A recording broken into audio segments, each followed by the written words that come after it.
Calculus को as a essential tool के रूप में ना थोपें अपने नीट वाले बच्चों पर, क्योंकि ऐसा थोप करके आप खुद को तो कंफर्ट कर ले जाते हो।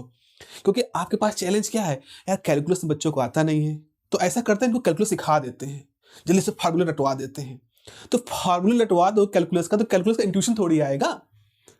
फार्मूला रटवाने से कैलकुलस का इंट्यूशन नहीं आएगा, और वो बेचारे फ्रस्ट्रेट हो जाएंगे कि नई चीज़ हम सीख रहे हैं, वो आपने लंबे लंबे जल्दी सारे वो फार्मूला रटवा दिए, और अब आप क्या कर रहे हो, उसी कैलकुलस के अप्रोच से उनको पढ़वा रहे हो आप। तो सवाल ये होता है कि क्या जो जेई की तैयारी है, जो इंजीनियरिंग के बच्चों की पढ़ाई है, फिजिक्स की तैयारी है, और जो मेडिकल के बच्चे हैं उनके लिए जो फिजिक्स की तैयारी है बिल्कुल एक जैसी होनी चाहिए? ऐसा नहीं है। दोनों में अंतर है, दोनों में बहुत बड़ा अंतर है, और इस अंतर को समझते रहना है। और क्या होता है, हम इस अंतर को नहीं अप्रिशिएट करते हैं, और इसकी वजह से जो जो खास तौर पे जो बायो बैकग्राउंड के बच्चे हैं वो फिजिक्स में बहुत स्ट्रगल करते हैं। समझिए इस बात को। तो इसके लिए मैं टॉपिक को रोक रहा हूँ। जैसे अगर आप 12th में हो और 12th में अगर आप बायोलॉजी लिए हो, तो मोस्ट ऑफ द केस में क्या होता है, आपके पास मैथ्स नहीं होती है। Now what do you mean by math in this particular case? तो हम कह रहे हैं कि मैथ से अभी हमारा मेन पर्पस है कैलकुलस का, कि आपको कैलकुलस आपके पास नहीं है। तो आपने अगर 12th में मैथमेटिक्स को नहीं पढ़ा है, तो आपने कैलकुलस के बारे में आपकी कोई जानकारी उस तरह की नहीं है, फर्स्ट हैंड आपकी जानकारी नहीं है। आपको ट्रिग्नोमेट्री आती है, चूंकि 10th में ट्रिग्नोमेट्री आपको पढ़ा दी जाती है। उससे पहले जो अलजेब्रा है, बेसिक अलजेब्रा आपको आता है, ट्राइंगल और वो पूरा यूक्लिडियन वाला जो हिसाब किताब है वो सब आपको आता है। हाँ, अब एपीजीपी सीरीजेज हैं वो नहीं आती हैं 10+2 की मैथ ना होने की वजह से। तो अगर आपने बायो लिया है 10th 11th 12th में, तो इसका मतलब है आपके पास कैलकुलस, इंटीग्रेशन वो तो एक ही का हिस्सा है, और जो एडवांस अलजेब्रा है वो नहीं है। और इसके बाद फिर आप अपना एग्ज़ाम देते हो, उस एग्ज़ाम में आप फिजिक्स को देते हो, बायोलॉजी देते हो, केमिस्ट्री देते हो। तो यहाँ की जो फिजिक्स है, ये फिजिक्स वो वाला वर्जन है जो अलजेब्रा बेस्ड है। अलजेब्रा वाली जो फिजिक्स है वो आपके लिए है। तो जो नीट के बच्चे हैं, बायोलॉजी वाले बच्चे हैं, उनके लिए कौन सी फिजिक्स है? अलजेब्रा बेस्ड जो फिजिक्स है वो आपके लिए है। दो तरह की फिजिक्स भी होती है, एक अलजेब्रा बेस्ड होती है, कैलकुलस बेस्ड होती है। लेकिन अगर आप मैथ का बैकग्राउंड है आपके पास, तो आपके पास कैलकुलस है। तो जो आपके पास जेई जो इंजीनियरिंग बैकग्राउंड वाले बच्चे हैं, उनके पास कैलकुलस वाली फिजिक्स है। अब आप कहोगे सर इसमें अंतर क्या होगा? बहुत बड़ा अंतर हो जाता है, बहुत बड़ा अंतर हो जाता है। अब नैरेटिव कैसे सेट किया जाता है इसके बारे में सोचो। इस वाली फिजिक्स को पढ़ाने के लिए आपके जो टीचर हैं उनका जो नज़रिया है वो कैसा होना चाहिए? मोर इंट्यूशन बेस्ड होना चाहिए, बिकॉज आपके पास टूल नहीं है। देखो फिजिक्स जो है उसमें अगर मैथमेटिक्स एज अ टूल की तरह इस्तेमाल होती है, तब जाकर के आप उस फिजिक्स को अप्रिशिएट कर पाते हो। कोई नेचुरल फिनोमेना है, कोई फिनोमेना है, उसको हम मैथमेटिकल नज़रिए से देखते हैं और फिर हम उस फिनोमेना की स्टडी करते हैं। ये फिजिक्स में हो रहा है। अब यहाँ पर क्या होता है, अब सोचो आपके पास इस टूल में जो सबसे महत्वपूर्ण टूल है कैलकुलस, वो है नहीं। तो इसका मतलब है कि आपको किसी प्रॉब्लम में ज़्यादा इंट्यूशन आपके पास होना चाहिए, आपको उसको उसकी अंडरस्टैंडिंग लेवल एक अलग तरह की होनी चाहिए, ठीक है ना, वो होना चाहिए।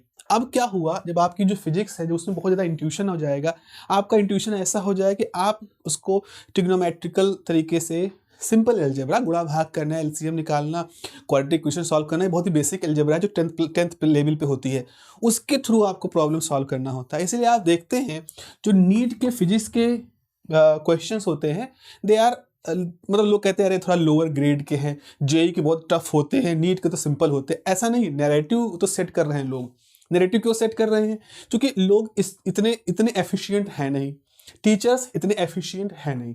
Now a day teaching is a kind of job जो कि मतलब कोई भी कर सकता है। हमने किसी को बुला लिया और करना शुरू कर दिया। It is not know more an art. वो टीचर जो कैलकुलस बेस्ड है, मोस्टली जो टीचर होते हैं फिजिक्स के वो मैथ बैकग्राउंड के होते हैं।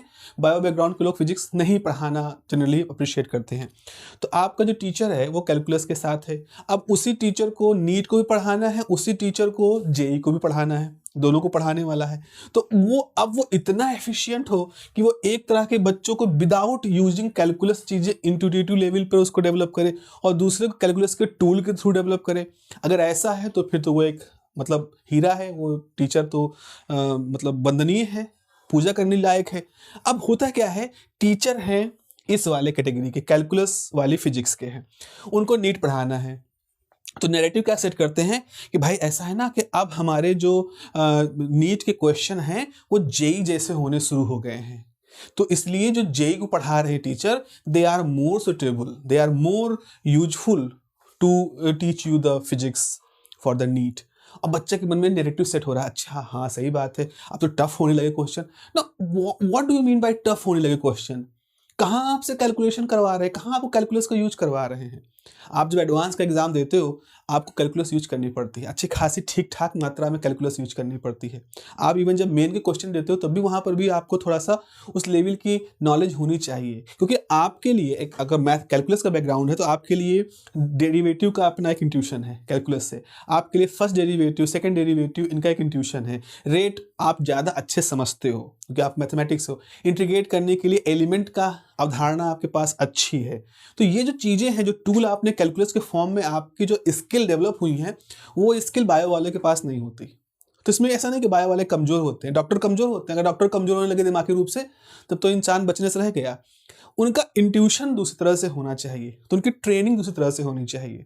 बायोफिजिक्स जो होती है, जब physics in the life sciences, that is a different approach. तो याद रखो, मेरा कहने का मतलब बस यहाँ पर ये है कि अगर आप नीट की तैयारी कर रहे हो, कोई आपसे फिजिक्स का एक क्वेश्चन लाकर दे रहा है और आप उसमें हिचकिचा रहे हो या आप थोड़ा सा अटक रहे हो, इट मीन्स दैट कि इन योर ट्रेनिंग वो जो इंट्यूशन वाला पार्ट है थोड़ा सा मिसिंग है। और आपके लिए उसके लिए इस इन्फीरियरिटी नहीं रखना है बहुत सारी कैलकुलस सीखनी, तो कैलकुलस सीखी नहीं हमारा क्या होगा, नहीं। आपको भाई ये एग्जाम डिजाइन ऐसे नहीं किया गया है ना।